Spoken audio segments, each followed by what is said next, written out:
The weight of a century. My name is Martha. I am 97 years old. People look at me and see a fragile old woman in a floral chair. But inside, I am a storm. They say the truth sets you free, but they never tell you what happens when the truth arrives 70 years too late. When you are 97, you don't expect surprises. You expect the quiet. I am 97, and the truth about my marriage came too late. I spent 72 years married to a man named Arthur. He was a pillar of the community. He was a deacon at the church. He was the man who held my hand through 3 wars and 4 children. We were the perfect couple. That is what everyone said at our 70th anniversary. But perfection is often just a very well-painted mask. The cedar chest. I am 97, and the truth about my marriage came too late. It started a month ago. My daughter was cleaning out the attic of our old family home. She found a small cedar chest tucked behind the water heater.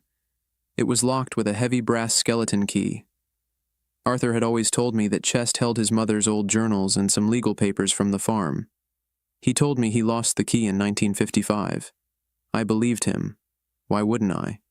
In my generation, you didn't pry into a man's private things. You gave him his space. You trusted that the silence between you was just the comfort of long-term love. I didn't know that the silence was actually a wall, built brick by brick to keep me out. The ghost in the ink. I am 97, and the truth about my marriage came too late. My daughter found the key in a jar of old buttons. When the lid of that chest opened, the smell of cedar and old paper filled the room. But there were no journals from his mother. There were letters. Hundreds of them. They were tied in blue ribbons, dated from 1945 to 1998. I picked one up. My hands were shaking so hard I could barely unfold the paper. The handwriting wasn't Arthur's.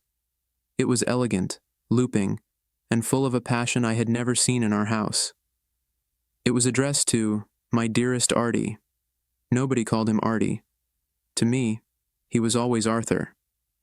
The woman in the photographs. I am 97, and the truth about my marriage came too late. At the bottom of the chest, under the letters, were the photographs. They weren't of me. They were of a woman with dark, wavy hair and a smile that seemed to light up the black and white film. In one photo, they were standing in front of a fountain in a city I didn't recognize. Arthur's arm was around her. He wasn't looking at the camera. He was looking at her. It was a look of pure, agonizing devotion. It was the look I had spent 70 years waiting for him to give to me. I realized in that moment that I hadn't been his partner. I had been his alibi. The war years. I am 97, and the truth about my marriage came too late. I remembered 1945 so clearly. He came home from the war, a hero. He was quiet, but we thought it was just the shell shock. We got married 3 months later. I thought his distance was just the way men were back then. Hard, unmoving. But the letters told a different story. He met her in London. Her name was Elena. She was a nurse. He had tried to bring her back, but the laws and the families and the expectations of a small-town boy from the Midwest wouldn't allow it. So he came home to me. He chose the safe life. He chose the lie. The double life. I am 97, and the truth about my marriage came too late. As I read through the letters from the 50s and 60s, I realized that every time he went on those business trips to the city, he was seeing her. Every time he sat in his study for hours, working on the books, he was writing to her. He managed a whole other world while I was downstairs making school lunches and folding his laundry. He was 2 different men. To the world, he was Arthur the Faithful. To Elena, he was Artie, the man whose heart was trapped in a life he didn't want. The birthday betrayal. I am 97, and the truth about my marriage came too late. I found a letter dated October 12, 1964. That was my 40th birthday. I remembered that day. He had bought me a pearl necklace. I thought it was so romantic, but the letter he wrote to her that same night said, I sat across from her tonight and felt like a ghost. I closed my eyes and imagined it was you wearing the pearls. Every year that passes feels like a sentence I am serving. I dropped the letter. The pearls I still have in my jewelry box suddenly felt like a noose around my neck. The children's shadow. I am 97, and the truth about my marriage came too late. I looked at my daughter, who was sitting on the floor, reading a different letter. Her face was pale. She was realizing that her father, the man she idolized, was a stranger. Did he love our children? I think so. But the letters showed he saw them as part of the duty. He wrote to Elena about how he wished their children were the ones he was raising. He saw our beautiful family as a beautiful cage. Every hug he gave them was filtered through the regret of the life he left behind in London. The final letter. I am 97, and the truth about my marriage came too late. The last letter was from 1998, just a year before she passed away, and 2 years before Arthur followed her. It was short. It said, "We are old now, Artie. We did what we had to do. I will wait for you in the place where there are no wives and no wars." He had kept that letter for the last 2 years of his life. He had died with that secret sitting in his chest, like a lead weight. He went to his grave without ever giving me the chance to know the truth, without ever giving me the choice to leave. The rage of the aged. I am 97, and the truth about my marriage came too late. You might think that at 97, I would be too tired to be angry. But I felt a fire in my blood that I haven't felt in decades. I felt robbed. I had given him my youth. I had given him my beauty. I had given him my absolute loyalty. And for what? To be a placeholder? To be the woman who kept his house clean while he dreamed of another? I felt like my whole life was a movie I hadn't been the star of. I was just a supporting character in his tragedy.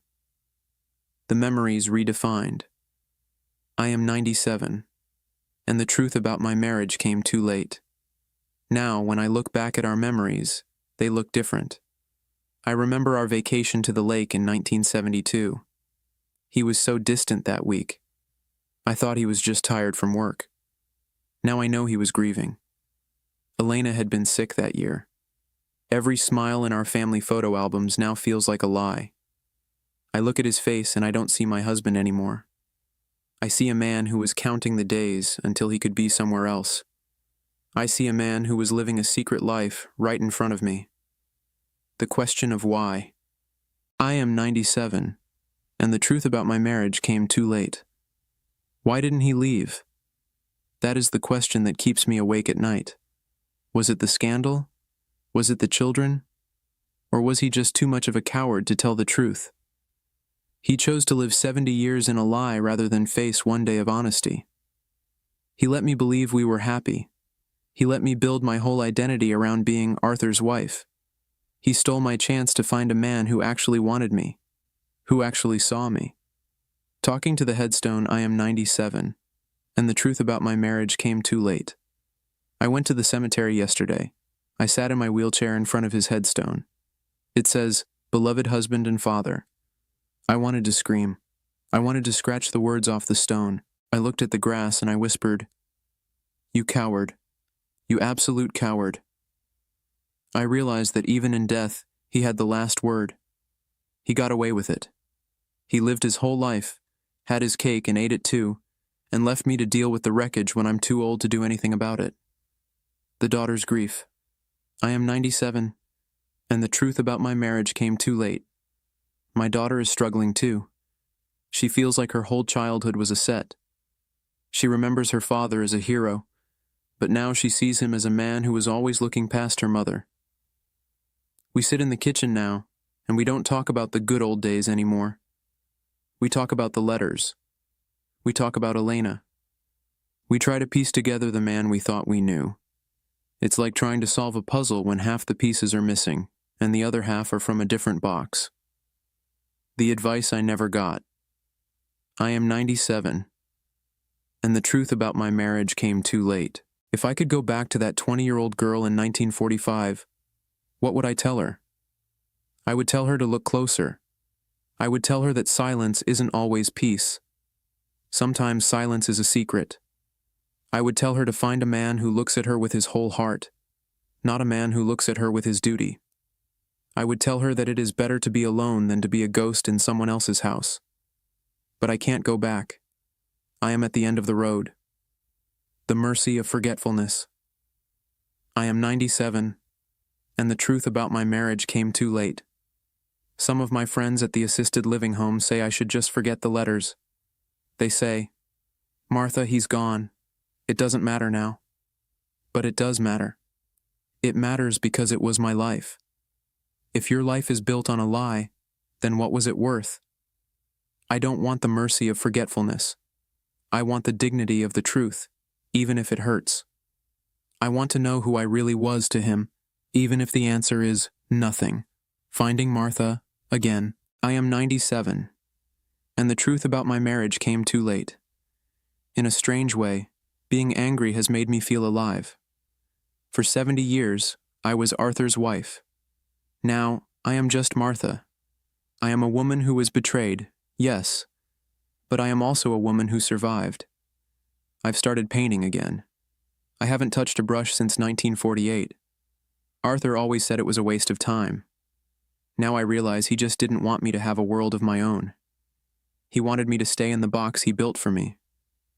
Well, the box is open now. The lessons of a century. I am 97, and the truth about my marriage came too late. A century is a long time to wait for a lesson. But here it is. Love isn't about the years you spend together. It's about the truth you share. You can live in the same bed for 70 years and be strangers. I see young people today, and they talk about everything. They share their feelings, their secrets, their fears. Sometimes I think they talk too much, but then I remember my cedar chest. Maybe talking is the only way to stay out of the attic. The sun sets. Anyway, I am 97, and the truth about my marriage came too late. The sun is setting now over the hills. It's a beautiful orange and purple sky. I think about Elena. I wonder if she was happy. I wonder if she felt as guilty as he felt regretful. I've decided I don't hate her. She was just another person caught in the web of a man who couldn't be honest. We were both victims of Arthur's fear. In a strange way, we are more connected to each other than we ever were to him. The final chapter. I am 97. And the truth about my marriage came too late. I don't have much time left. I can feel the shadows growing longer. But I'm going to spend my last days being Martha. Not the deacon's wife. Not the mother of 4. Just the woman who finally knows the truth. I'm going to burn those letters tomorrow. I don't want them to go to the next generation. I want the secret to end with me. I'm going to let Arthur and Elena have their secret back, and I'm going to walk into the light alone. My name is Martha. I am 97 years old, and I am finally free.